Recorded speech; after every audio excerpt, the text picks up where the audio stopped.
మీరు చూడండి, లోకంలో కొడుక్కి ఇష్టమైంది వండుతుంది అమ్మ, పెడుతుంది. వాడు మళ్ళీ మారు అడగలేదనుకోండి, ఏం తెగులు, ఇంత కష్టపడి ఉంటే ఎందుకు వేసుకోవు అందో.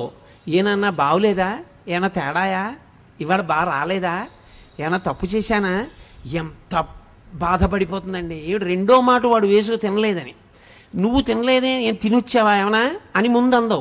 ఎరా రెండో మాట వేసుకోలేదు, బాగులేదా ఇవాళ అంటుంది. అది అమ్మ అంటే. అందుకే అమ్మ సౌందర్యలహరి.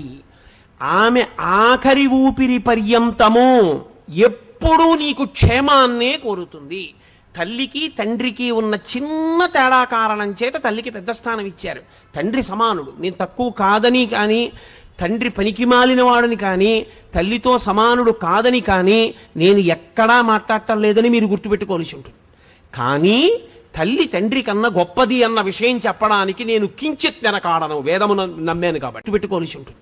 కానీ తల్లి తండ్రి కన్నా గొప్పది అన్న విషయం చెప్పడానికి నేను కించిత్ వెనకాడను, వేదమును నమ్మాను కాబట్టి.